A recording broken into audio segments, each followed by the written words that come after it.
उनको request writing में मैं दे आया हूँ। मैं उनको मैं स्टाफ को लिखवा के आया हूँ उनको कि कौन सा हमारा केस है, रिक्वेस्ट भी करके आया हूँ और अभी दोबारा जाऊँगा। मैं उम्मीद करूँगा कि इंशाल्लाह हमारा केस लग जाए। हमने केस लगवाने की रिक्वेस्ट करनी थी, वो कर भी दी है, स्टाफ को भी करना है। अच्छा सर, ये बताएं कि जैसे आपके जो शकूक व शुबहात हैं नवाज शरीफ साहब को लेकर, मुस्लिम लीग नून को लेकर, पीपल्स पार्टी के स्पेशली बिलावल भुट्टो के अगर बयान देखे जाएँ तो आप लोगों के एक जैसे हैं, और बिलावल भुट्टो बारहा ये बात कह चुके हैं कि इमरान खान को इलेक्शन के लिए बाहर होना चाहिए, उनके साथ ज्यादती है कि अगर उनको रोक कर इलेक्शन किया जाए। तो उनके इस बयान को कैसे देखते हैं? उनके रहनुमा ने यह भी बयान दिया है कि पीटीआई का और हमारा मुखालिफ एक है, हमें मिलकर उसका मुकाबला करना चाहिए। देखें, अगर कोई आइन के मुताबिक अच्छा बयान देता है तो हम उसको वेलकम करेंगे, लेकिन आपने फिर जरदारी साहब का दूसरा बयान भी सुन लिया। एक राव अनवार ने स्टेटमेंट दिलाई गई उससे, और अगले दिन उनकी सारी स्टेटमेंट चेंज हो गई।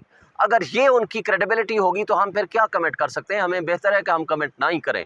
Let them decide by themselves. अगर क्या वो आइन के साथ खड़े हैं या नहीं, क्या वो कानून के साथ खड़े हैं या नहीं, क्या वो फ्री ट्रांसपेरेंट इलेक्शन चाहते हैं या नहीं चाहते। अच्छा सर, सोशल मीडिया पर टीम पर बड़े एतराज़ात किए गए कि पीटीआई को लीगल टीम ही जो है वो डुबो रही है। आज भी आप पहले अदालत में पेश हुए थे अपना केस फिक्स करवाने के लिए, लेकिन फिर कहा गया था कि ब्रेक के बाद आए। उसके बाद आप आए, आप यहाँ पे मीडिया टॉक कर रहे हैं, अंदर काजी साहब वापस चले गए। फिर लीगल टीम क्या करे? लीगल टीम रिक्वेस्ट कर सुन लेना, जवाब सुन लेना। लीगल टीम इस वक्त बेस्ट अपनी सर्विसेज दे रही है। मुश्किलात के बावजूद इस वक्त लीगल टीम सबसे ज़्यादा मेहनत कर रही है और इसमें कोई शक नहीं है। एतराज़ात हर किसी की तरफ से। अब ये फैसला सोशल मीडिया ने तो नहीं करना ना, या जो बाहर हमारी लीगल टीम के बाहर बैठने वाला जो बंदा है उससे तो नहीं फैसला करना ना कि हमारी लीगल टीम ने क्या स्ट्रेटेजाइज़ करना है, स्ट्रेटेजी क्या अपनानी है। इंशाल्लाह हमारी स्ट्रेटेजी बिल्कुल मुकम्मल है। हम तमाम हवालों से मुकदमात की पैरवी भी कर रहे हैं। हम इलेक्शन कमीशन के पास भी जा रहे हैं, हम हाई कोर्ट में भी जा रहे हैं और सुप्रीम कोर्ट में भी जा रहे हैं, और इंशाल्लाह हमारा केस जो लगेगा तो हम उम्मीद रखते हैं कि सुप्रीम कोर्ट से कि वो हमें इंसाफ देगा।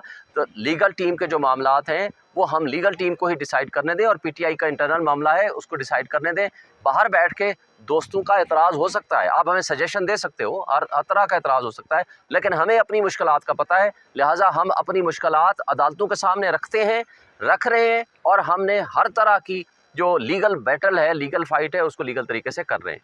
Thank you. अच्छा शोएब साहब, बताइएगा कि रियासत पाकिस्तान के रियासती इदारों ने ऐसा लगता है कि पीटीआई का बाजू मरोड़ कर दीवार के साथ लगा दिया और कोई हल भी नज़र नहीं आ रहा।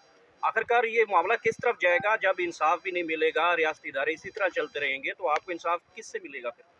देखिए, इंसाफ तो हमें अदालतों से ही मिलेगा ना। रियासती इदारे तो गलत कर रहे हैं, गड़बड़ कर रहे हैं, ज़्यादतियाँ कर रहे हैं, नाइंसाफ़ी कर रहे हैं, लोगों को उठा रहे हैं, और ना सिर्फ उठा रहे हैं बल्कि अदालतों के फैसलों को भी अमल दरामद नहीं कर रहे। लेकिन इस सब कुछ के बावजूद आखिरी उम्मीद तो अदालतें हैं।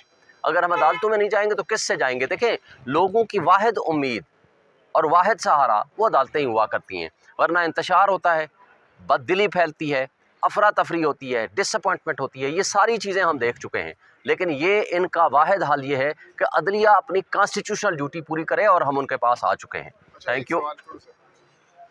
शोएब शरीफ साहब, बताइएगा कि मैक्सिमम पाकिस्तान तहरीक इंसाफ के उम्मीदवारों के कागजात नामजदगी मुस्तरद होने के बाद पीटीआई के जो सपोर्टर्स हैं वो आप लोगों की तरफ देख रहे हैं। अब स्ट्रेटजी क्या है, प्लान बी क्या है, खान साहब की डायरेक्शन इस हवाले से क्या है? मुस्तरद होने के बाद आप लोगों ने क्या होमवर्क किया है, क्योंकि आप लोग पहले भी इन रिजर्वेशंस का तहफ़्फ़ुज़ात का इज़हार कर चुके थे। देखें, पहली बात तो ये है कि खान साहब से अभी मुलाकात हमारी नहीं हुई इन रिजेक्शन के बाद, अभी होगी कल इंशाल्लाह। लेकिन क्या ये तय नहीं हुआ था कि अगर मुस्तरद होंगे तो हमें क्या करना है? सुन लेना, अब जवाब सुनेंगे तो आपको जवाब मिल जाएगा ना, ज़्यादा जल्दी ना करें ना। जवाब ये है कि हम पहले इलेक्शन कमीशन के पास गए, फिर हम अदालत में आए और सुप्रीम कोर्ट ने हमारे हक़ में फ़ैसला दिया। हम हाई कोर्टों में भी गए और सुप्रीम कोर्ट के फ़ैसले के ऊपर अमल दरामद के लिए हमने कंटेम्प्ट पिटीशन फ़ाइल की। उस कंटेम्प्ट के बाद भी जो कुछ होता रहा वो सब आपके सामने है। जो मुस्तरद हुए उनके हवाले से हम इलेक्शन ट्रिब्यूनल में भी जा रहे हैं, लेकिन उसके साथ साथ हम इलेक्शन कमीशन को भी बारहा एप्लीकेशनें दे चुके हैं जिसका अभी तक कोई रिज़ल्ट नहीं आया। हम इसलिए सुप्रीम कोर्ट को सुबह भी रिक्वेस्ट की है, अभी भी दोबारा मैं रिक्वेस्ट करूँगा, उनको कंटेम्प्ट पिटीशन नंबर भी दे दिया है कि हमारी अदालतों में सुनवाई हो, हमारा पॉइंट ऑफ व्यू सामने आए और हमारा मुकदमा सुना जाए। ये हमारी एक इस्तदा है, और इसके बाद जो लीगल हमारे मामलात हैं हम उनको एजिटेट करेंगे। हम उसका कर रहे हैं, हमारी स्ट्रेटजी कानूनी है, आइनी है, हम उस पर अमल दरामद करेंगे और कर रहे हैं। Thank you.